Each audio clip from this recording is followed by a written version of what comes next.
우리 한번 서로 인사하겠습니다. 하나님이 하십니다. 하나님이 하십니다.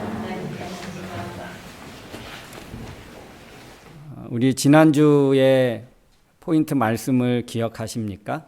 지난주에 제목이 뭐였나요?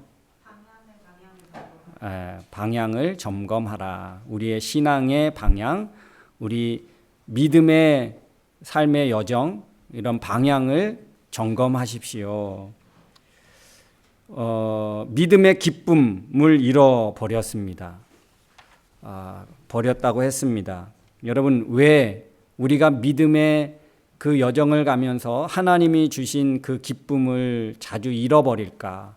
그래서 기뻐하지 못하고 근심하고 낙심하고 또 불안해하고 왜 그런 일이 있게 될까? 우리에게 가진 믿음이 너무 귀하고 좋은 것인데, 하나님께로부터 온 선물 중에 선물인데, 그 믿음을 가지고 살면서도 왜 기쁘지 못하고 평안하지 못하고 왜 당당하지 못하고 늘 불안해하고 근심 걱정하고 또 기쁨을 잃어버린 그런 삶을 살게 되어질까? 성령으로 출발한 우리 믿음의 여정에서 그는 이탈했기 때문입니다. 하나님을 바라보고 성령을 쫓아 살기보다는 세상의 헛된 것을 자꾸 듣게 하고 보게 하고, 그래서 하나님이 아닌 참된 구원자 되신 예수 그리스도가 아닌 다른 것을 붙잡게 되어집니다. 다른 것을 의지하게 되어집니다.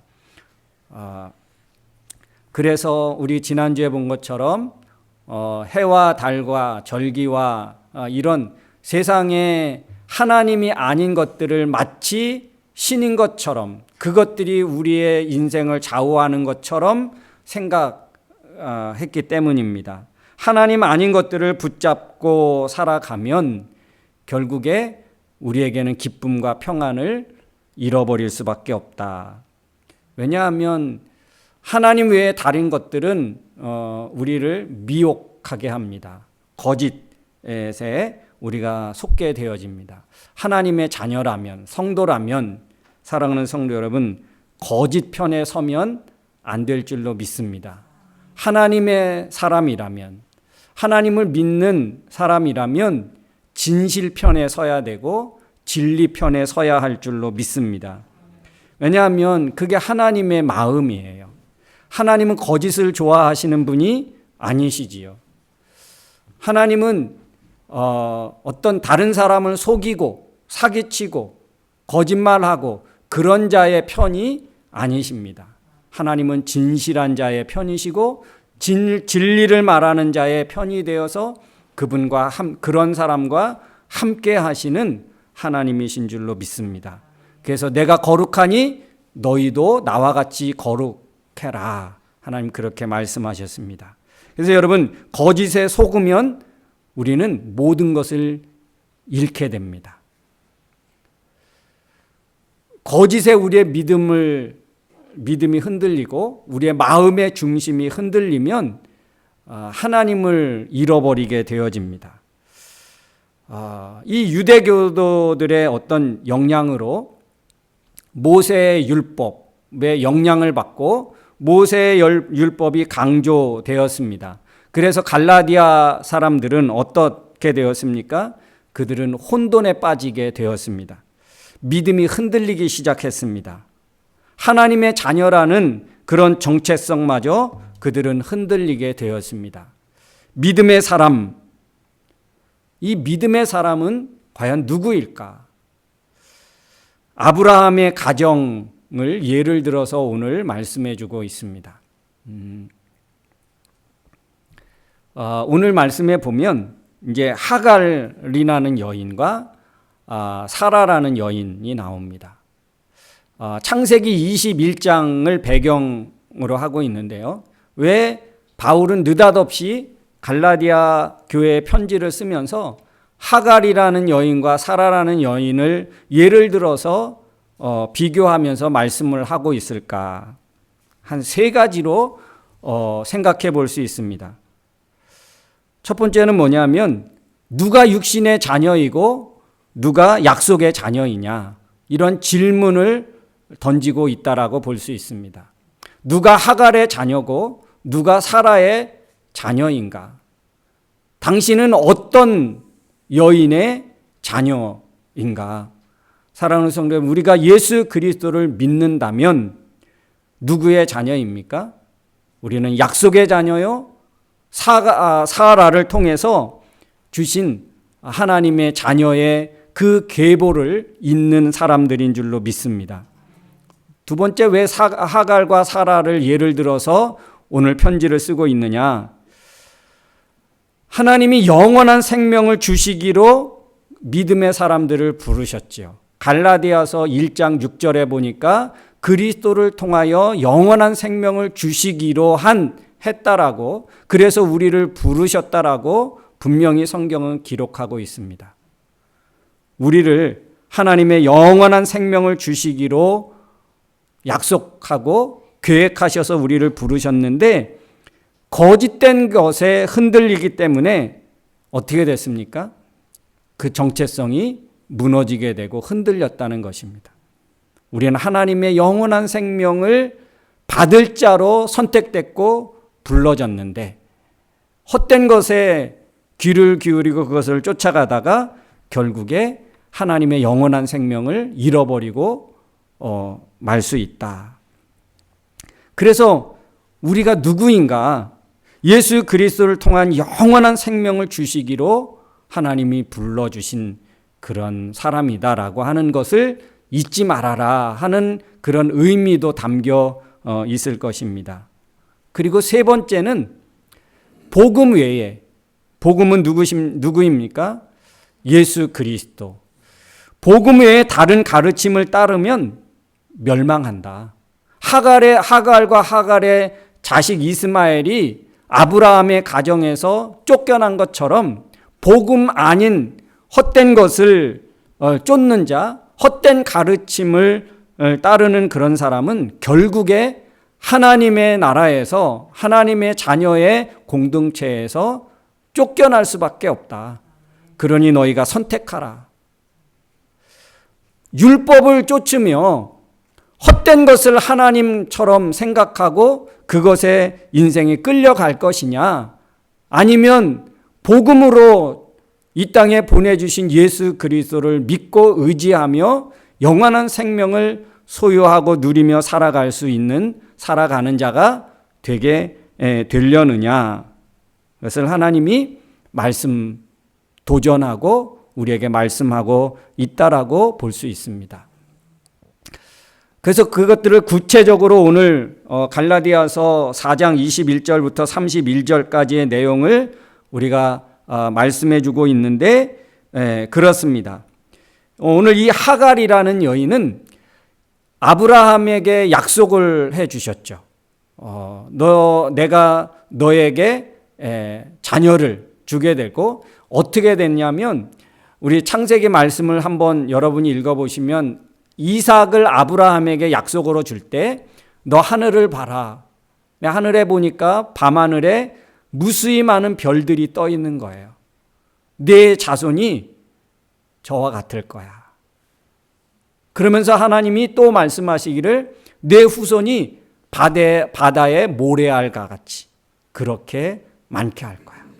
내가 너에게 큰 민족을 이루고 모든 민족이 너로 말미암아 복을 받게 될 거야. 하나님이 그런 약속을 해 주셨습니다. 그런데 100살이 되어도 아들이 없는 거예요. 어떻게 했습니까? 하나님 분명히 약속해 주셨는데 이제 그 약속은 아무것도 아닌가 보다. 사라는 벌써 이제 생리가 끊어졌고 아브라함도 100살이 되었고 이제는 도저히 인간적인 방법으로는 자녀를 낳을 수 없다라고 그들은 판단되어서 젊은 여자 사라의 몸종으로 있던 하갈을 자기 남편에게 아내로 줍니다. 나는 이제 아이를 낳을 수 없는 것 같으니 내 이 하인을 통해서 생산하십시오. 그래서 낳은 아들이 이스마엘입니다. 하나님의 약속으로 주어진 것이 아니고 육신적인 방법, 육체를 따라 얻은 아들, 이게 이스마엘이라고 합니다. 그래서 오늘 말씀해 보니까 이것은 곧 무엇과 같으냐? 바로 율법과 같아서 신의 산에서 얻은 그런 것이다. 이 언약 아래에 있는 사람은 다 종과 같다. 곧 25절에 보니까 예루살렘 성이 그와 같고 성 안에 있는 사람들이 그와 같고 오늘날 현대 유대인들이 그와 같아서 이들은 다 율법에 갇힌 종에 불과하다. 그러나 사라는 하늘의 예루살렘, 하갈은 지금에 있는 예루살렘, 율법을 중요시 여기고 또 전통을 중요시 여기는 그런 예루살렘이라면 사라는 하늘의 예루살렘을 끌고 와서 이야기를 합니다. 이 땅에 속한 것이 아니고 육신에 속한 것이 아니고 하나님에게 속한 것을 이야기하면서 하나님의 약속을 통해서 난 아들, 그 이삭이지요.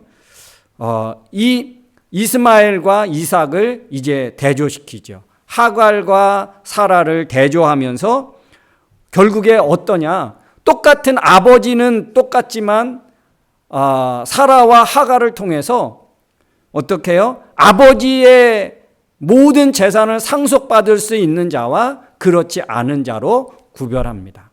그래서 이 사라의 아들 이삭은 바로 아브라함의 모든 것을 그리고 하나님의 약속으로 온 자녀이기 때문에 하나님의 그 믿음을 있는 자로 하나님의 자녀로 그렇게 구분하셨지요. 그래서 하나님의 것, 아브라함의 것, 하나님의 것을 상속받을 수 있는 자로 사라의 아들 이삭을 하나님이 그렇게 정하셨고 하갈의 아들 이스마엘은 그 아브라함의 가정 공동체에서 이제 쫓겨나는 신세가 되었습니다. 아버지의 것을 전혀 상속받지 못한 그런 자가 되었습니다. 그러니까 율법은 복음의 길, 믿음의 길, 우리 은혜의 길에 이 율법은 큰 장애가 되고 그것들을 막혀지게 되어서 결국에 우리를 괴롭게 한다는 것입니다. 이삭과 이스마엘, 사라와 하갈을 통해서 전하는 메시지를 다시 한번 정리한다면 율법을 붙잡고 있는 것이 얼마나 어리석은 일인가. 율법을 통해서 구원 얻으려고 하고 율법을 통해서 하나님의 모든 것을 받을 수 있다라고 생각하는 그것이 얼마나 어리석은 일인가를 오늘 말씀해 주고 있습니다. 그리고 어떤 계보를 잇는 자가 되어야 할까? 하갈의 그런 어떤 세상적인 육신적인 계보를 잇는 자가 될 것인가? 사라를 통한 하나님의 것, 하나님의 자녀, 하나님의 약속을 잇는 그런 자가 되어질 것인가? 이거를 조금 더 구체적으로 말하면 하갈의 인생을 살 것인가? 사라의 인생을 살 것인가? 라는 것입니다. 종의 길을 갈 것인가? 하나님의 자녀의 길을 갈 것인가? 하나님의 자녀의 길을 가는 사람은 무엇을 붙잡아야 할까? 하갈의 그 인생의 길을 가는 사람은 무엇을 버려야 할까? 사랑하는 성도 여러분, 정체성을 점검할 수 있기를 주의 이름으로 축원합니다. 우리의 정체성이 혹 다른 길에 서 있다면, 다른 길로 향하여 가고 있다면 점검하시고 돌이키는 것이 믿음이고 지혜인 줄로 믿습니다. 복음 아닌 것을 계속 가게 되어지면 점점 돌이킬 수 없는 막다른 낭떠러지 길을 향하여 절벽 끝을 향하여 가고 있는 것입니다.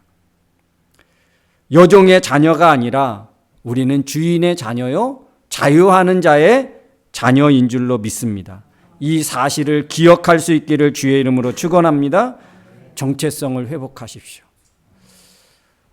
정체성을 회복하면 내가 하나님의 자녀고 영원한 생명을 주시기로 약속된 그런 믿음의 사람이라는 정체성을 갖게 되어지면 어떨까요? 무엇을 붙잡을 수 있을까요? 무엇을 붙잡아야 할까요? 그런 하나님이 원하시는 그런 정체성을 갖게 되면 우리가 붙잡아야 할 것은 무엇일까? 우리가 늘 보고 듣고 따라야 할 것은 무엇일까? 정체성을 돌아보고 점검할 수 있기를 주의 이름으로 축원합니다. 정체성을 바르게 붙잡고 있으면 어떨까요? 의심이 생길까요? 안 생길까요? 우리의 믿음이 흔들릴까요? 아니면 더 견고할까요? 고난과 어려움 때문에 우리의 믿음이 흔들린다면 그것은 우리의 정체성의 문제입니다. 우리의 정체성이 하나님께로부터 와서 하나님께로부터 말미암고 하나님께로 간다는 이 정체성이 분명하다면 고난, 어려움 이것들은 오히려 우리를 더 하나님의 자녀로 견고하게 하는 데에 그거는 도구에 불과한 것입니다. 환난 때문에 믿음이 흔들린다면 우리의 정체성이 흔들린다는 거예요. 내 믿음의 정체성, 내 하나님의 자녀로 선택받고 부름받은 그 정체성이 흔들린다는 것입니다. 그죠? 우리가 죄를 졌는데 어떤 징계가 없으면 뭐라고요? 사생아와 같다는 거야. 고아와 같다는 것입니다. 하나님을 믿는 사람이 때에 따라서 고난이 있고 아픔이 있는 것은 그건 뭐예요? 우리로 하여금 잘못한 것을 회개하고 돌이켜 하나님의 자녀로 더 거룩하게 더 복되게 성화되어 살아가라고 하나님이 주시는 채찍이고 또 경고입니다. 그래서 우리의 정체성이 더 확고하면 우리에게 다가오는 어떤 세상의 근심과 어떤 그런 환난 이것이 오히려 하나님의 자녀로 살아가는 데에 얼마나 더 내가 하나님의 자녀가 나는 확실히 맞구나. 그것을 우리가 기억할 수 있겠지요. 사랑하는 성도 여러분, 우리의 정체성을 다시 점검할 수 있기를 주의 이름으로 축원합니다. 우리는 하나님의 자녀라고 말씀하고 있습니다. 그래서 여러분 31절에 그럽니다. 그러므로 형제 여러분, 우리는 여종의 자녀가 아니라 자유를 누리는 여자의 자녀입니다. 이 정체성이에요. 내가 누구인가? 내가 가진 믿음을 가졌다는 것은 내가 누구라고 볼 수 있는가? 우리는 여종의 자녀가 아니라 이 여종의 자녀는 누구입니까? 바로 육신의 계산, 육신의 방법으로 이 세상을 살아가려고 하는 거예요. 우리는 자유를 누리는 여자의 자녀이다. 이 자유를 누리는 여자의 자녀라는 것은 누구입니까? 바로 하나님이 그리스도를 통하여 영원한 생명을 주시기로 주시기로 하고 불러주신 그 사람을 말하는데 바로 예수 그리스도를 믿는 저와 여러분을 말씀하고 있는 줄로 믿습니다. 예수 그리스도를 믿는 모든 사람을 일컬어서 자유하는 여자의 자녀다. 하나님의 약속에 의해서 부름받고 선택받은 자녀다. 라고 하는 것을 우리에게 말씀해 주고 있는 줄로 믿습니다. 이 정체성에 견고하게 서 있기를 주의 이름으로 축원합니다. 우리 시간 한번 같이 기도하기를 원합니다. 우리 말씀을 생각하면서 하나님, 내가 이런 자로 이런 하나님의 약속된 자녀로 불러주시고 선택해 주시고 영원한 하나님의 생명을 누릴 수 있는 자로 불러주셨다는 것, 하나님 이 정체성 안에 확고하게 서 나갈 수 있는 우리가 되게 해 주시옵소서. 내가 되게 해 주시옵소서. 세상의 일 때문에 흔들리지 않는 그런 믿음 가진 우리가 되게 하여 주시옵소서. 우리 같이 한번 기도하겠습니다. 결단하겠습니다. 좋으신 아버지 하나님 감사합니다. 우리를 세상의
하나님 아버지 감사합니다. 우리를 종의 자녀가 아닌 하나님의 영원한 생명을 누릴 하나님의 약속의 자녀로 선택해 주시고 불러주시고 그 자녀의 삶을 살아갈 수 있도록 우리를 구원해 주시니 참 감사합니다. 이 믿음 안에 서서 우리에게 주어지고 맡겨주신 우리 인생의 개인의 모든 삶의 여정을 믿음으로 살아나가기에 부족함 없도록 함께하여 주옵소서. 우리의 힘과 우리의 지혜와 우리의 능력으로 이 귀한 삶을 온전히 살아갈 수 없습니다. 그래서 예수 그리스도는 성령님을 우리에게 보내주신 줄로 믿습니다. 세상을 살아나가며 성령을 의지하고 성령을 모시고 우리에게 주어진 믿음의 삶의 여정을 담대하게 살아나갈 수 있는 우리 사랑하는 성도들 다 되게 하여 주시옵소서. 예수님의 이름으로 기도하옵나이다. 아멘. 우리 다 같이 자리에서 일어나서 우리 무엇을 바라보고 우리의 시선을 어디에 두고 살 것인가 다시 한번 우리 찬양으로 고백하며 나아가겠습니다.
이제는 우리 인생의 길이요 진리요 생명이 되신 예수 그리스도의 은혜와 예수님을 통하여 영원한 생명을 우리에게 허락해 주신 하나님 아버지의 크고 넓으신 사랑하심과 이 죄악되고 험난한 세상에 저희들 홀로 두지 아니하시고 지금도 살아서 우리의 삶의 배후에서 역사하시고 위로하시고 격려하여 믿음의 길로 늘 이끄시는 성령님의 그 능력이 오늘도 하나님의 자녀의 정체성을 붙잡고 우리에게 허락해 주신 그 믿음의 삶의 여정에서 흔들림 없이 나아가겠노라고 마음에 다짐하고 결단하고 돌아가는 사랑하는 성도들 머리머리 위에와 저희들의 가정과 생업 위에 그리고 영커플 수련회 위에 제자훈련을 마치고 다시 한번 하나님의 자녀의 삶을 변함없이 살아나가겠노라고 다짐한 귀한 우리 형제 자매들 머리 위에 세계 평화 위에 이제로부터 영원토록 함께 있을지어다. 아멘.